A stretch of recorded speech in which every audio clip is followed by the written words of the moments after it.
성도 여러분, 밤새 안녕히 주무셨습니까? 복된 새날을 밝았습니다. 고난주간 목요일 새벽 하나님께 찬양드리며 예배자로 나갑니다. 144장 예전 찬송도 144장입니다. 예수 나를 위하여 십자가를 질 때 주님의 고난을 묵상하며 함께 찬양드리겠습니다.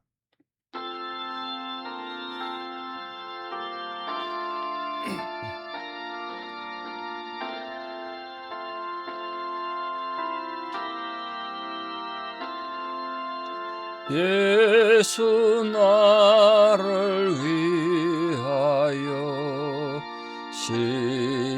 십자가를 질 때 세상 죄를 지시고 고초당하셨네.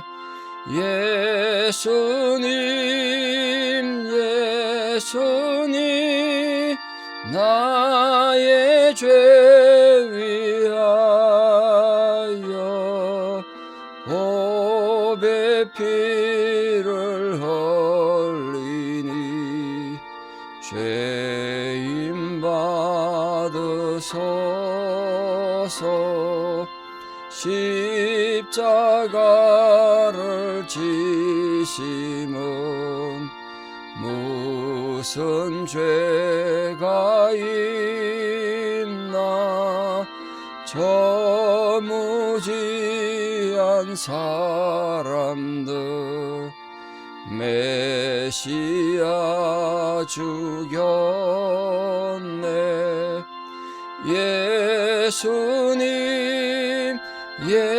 예수님 나의 죄 위하여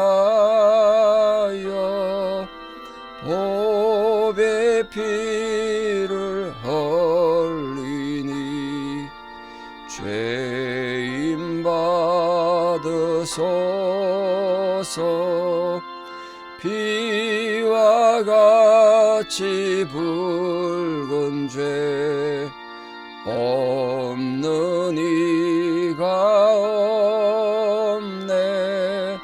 십자가의 공로로 눈과 같이 되네. 예수님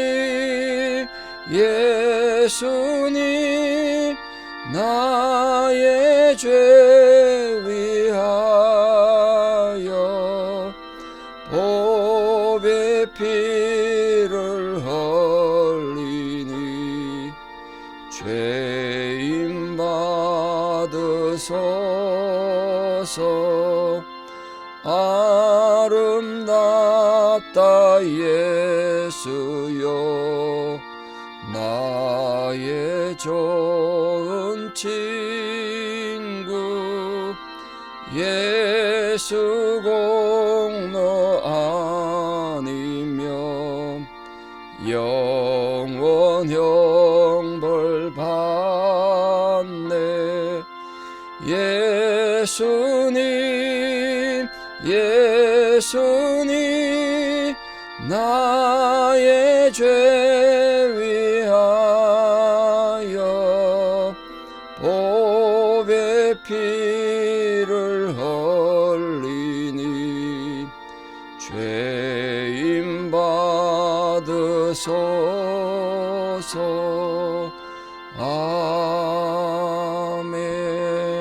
아멘. 사도신경으로 우리의 신앙을 고백드립니다. 나는 전능하신 아버지 하나님 천지의 창조주를 믿습니다. 나는 그의 유일하신 아들 우리 주 예수 그리스도를 믿습니다. 그는 성령으로 잉태되어 동정녀 마리아에게서 나시고 본디오 빌라도에게 고난을 받아 십자가에 못 박혀 죽으시고 장사된 지 사흘 만에 죽은 자 가운데서 다시 살아나셨으며 하늘에 오르시어 전능하신 아버지 하나님 우편에 앉아 계시다가 거기로부터 살아있는 자와 죽은 자를 심판하러 오십니다. 나는 성령을 믿으며 거룩한 공교회와 성도의 교제와 죄를 용서받는 것과 몸의 부활과 영생을 믿습니다. 아멘. 2026년 4월 2일 성금 고난주간 목요일 새벽 하나님 주신 말씀 요한복음 18장 12절에서 21절입니다.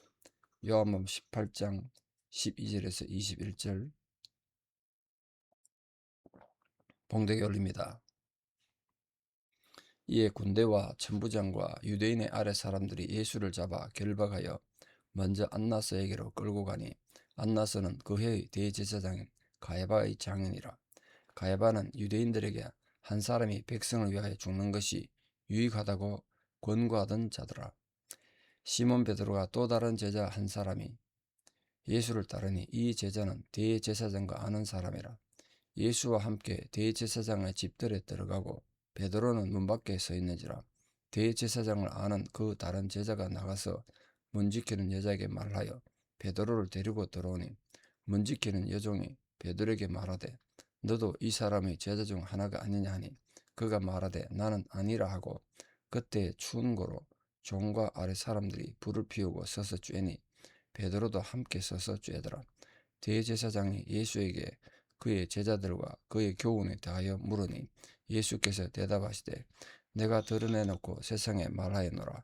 모든 유대인들이 모이는 회당과 성전에서 항상 가르쳤고 엄밀하게는 아무것도 말하지 아니하였거늘 어찌하여 내게 묻느냐. 내가 무슨 말을 하였는지 들은 자들에게 물어보라. 그들이 내가 하던 말을 아느니라. 아멘.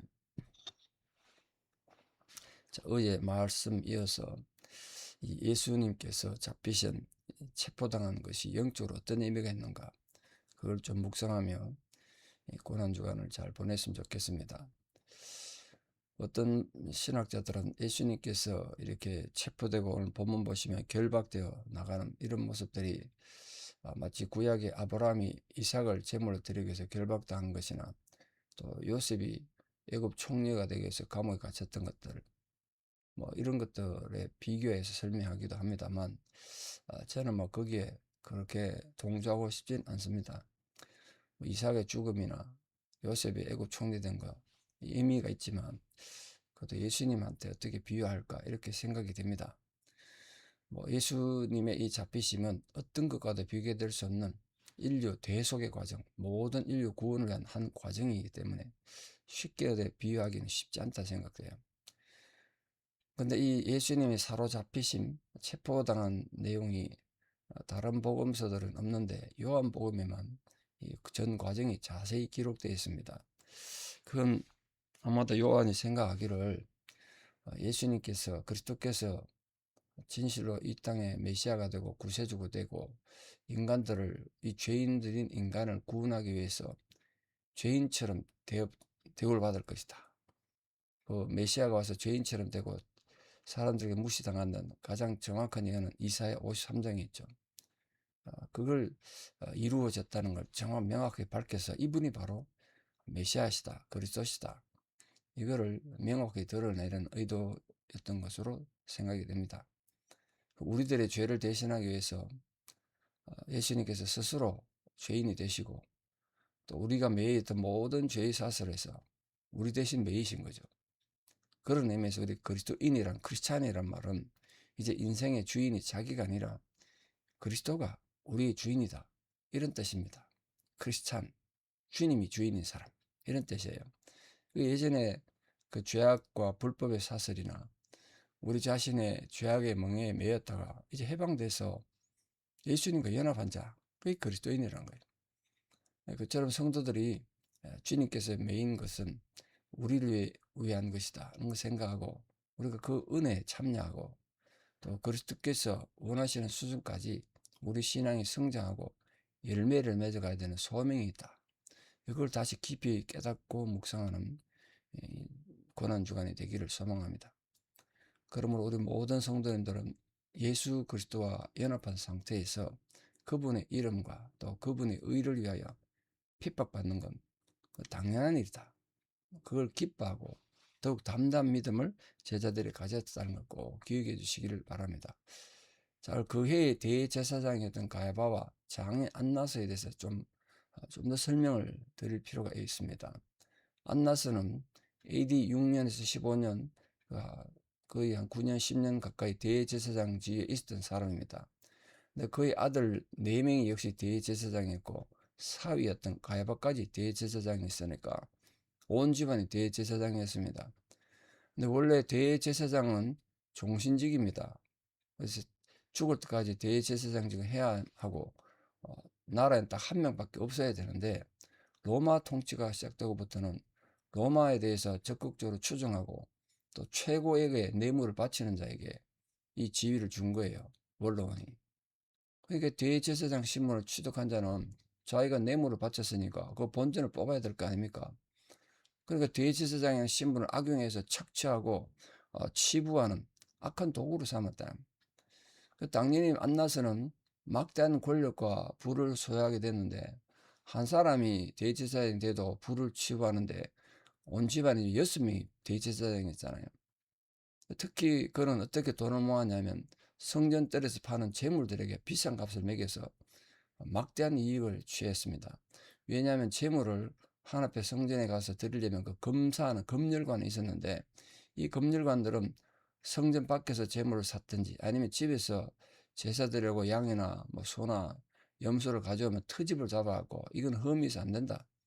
그걸 재물을 못 되게 한 거예요. 그 성전뜰에서 산 건 이미 검열 마친 거기 때문에 예비자들이 몇 배의 비싼 값으로 울며 겨자 먹기식으로 살 수밖에 없었습니다. 그러니까 뭐 안나서 집안은 엄청난 돈을 벌었겠죠. 그리고 성전의 이 경영 전체가 타락하고 부패했기 때문에 사람들은 이 성전에서 판매하는 가게를 안나서의 시장이다 이렇게 말했습니다. 오죽했으면 유대인들의 율법의 해석서를 할 수 있는 탈무드에 이 안나스를 비판한 내용이 기록되어 있을 정도입니다.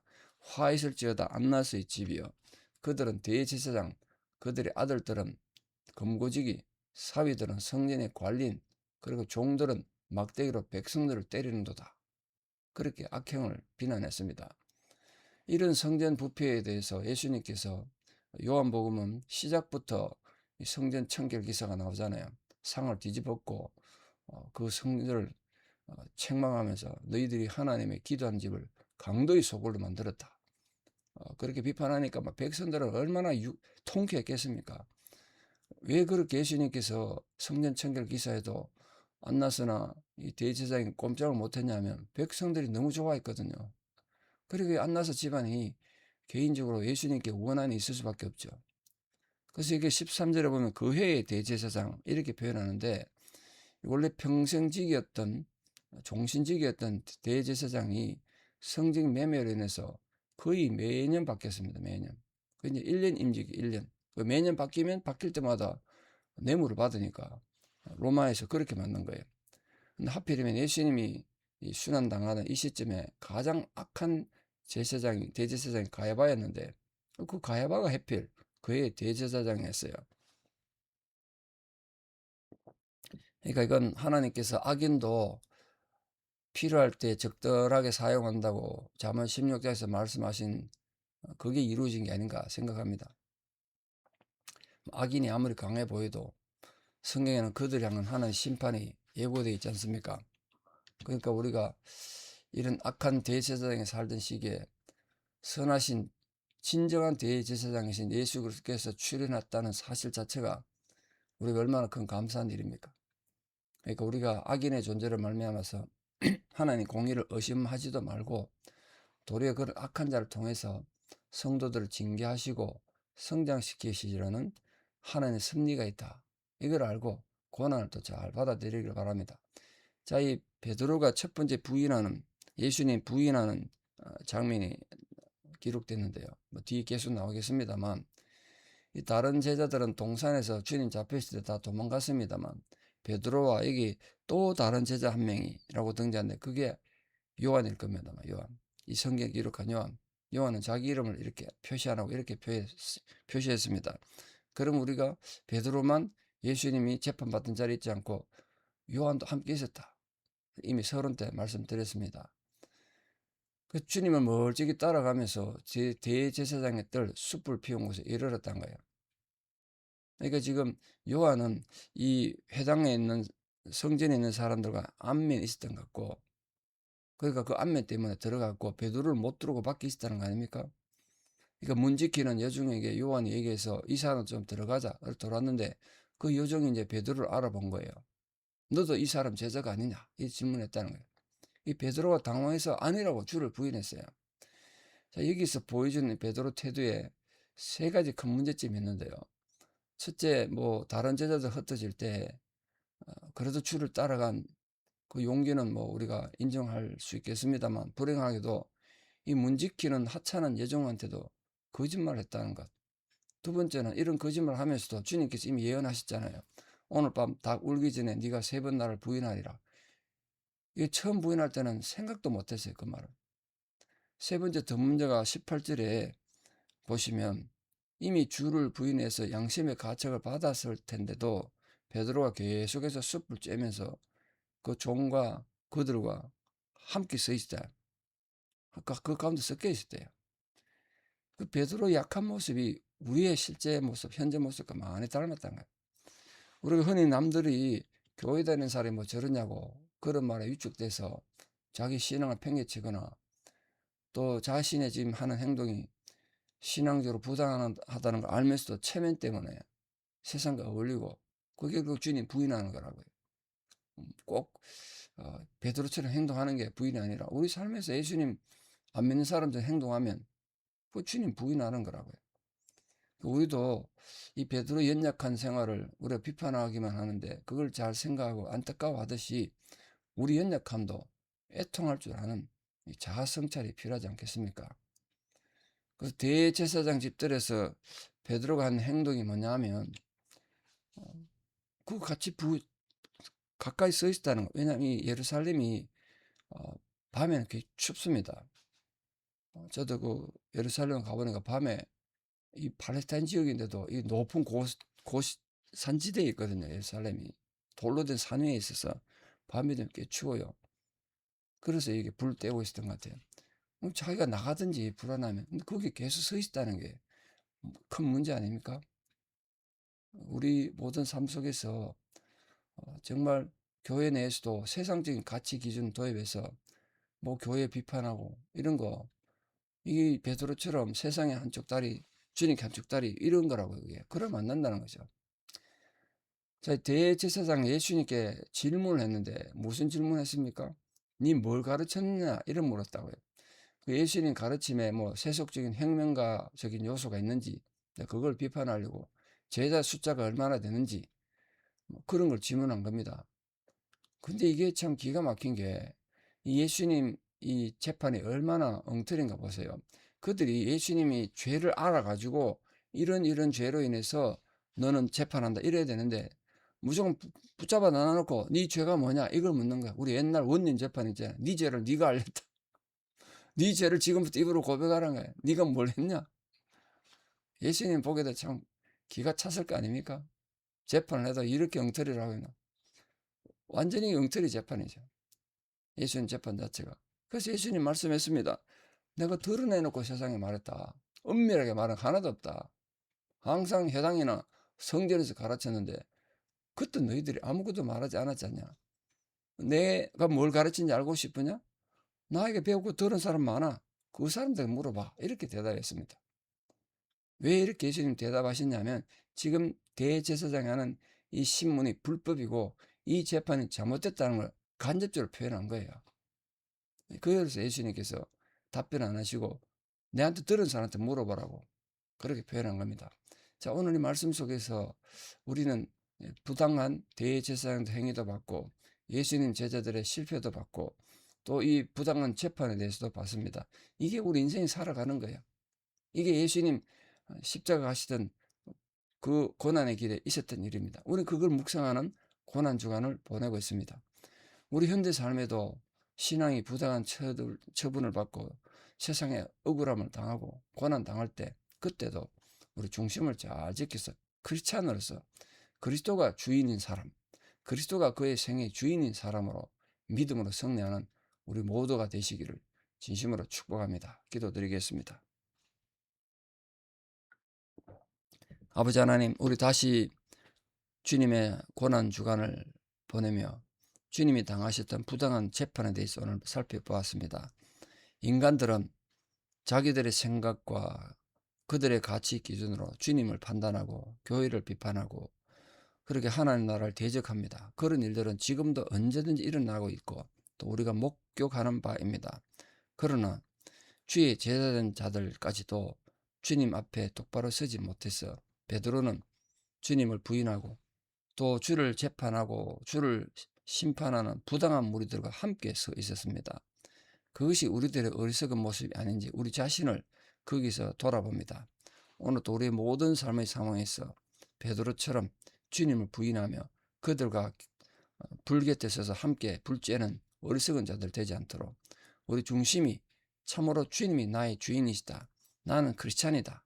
라는 신앙의 올바른 고백으로 끝까지 믿음으로 승리하는 성도들 되게 해주시고 그런 고난의 의미를 잘 알아서 고난이 우리 삶에 구체적인 영향을 주는 이 복된 고난 중을 보낼 수 있도록 주께서 은혜와 사랑으로 함께하여 주시옵소서.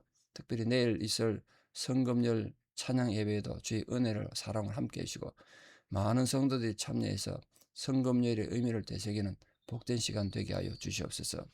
이제는 우리 주 예수 그리스도의 은혜와 하나님 아버지의 만극하신 사랑과 성령님의 위로 교통 역사하심이 오늘도 주의 제자로 주님이 나의 주인이라는 인식을 굳게 가지고 살아가기를 결단하는 성도님들의 위대한 십자가 신앙의 고백 위에 또 우리 사람 모든 자녀들 삶 위에 지금도 병상에서 삶의 환난을 당하여 고통당하는 성도님들 또 고난당하는 모든 민족들 위해 이제부터 영원토록 함께 하시옵기를 간절히 축원하옵나이다. 아멘.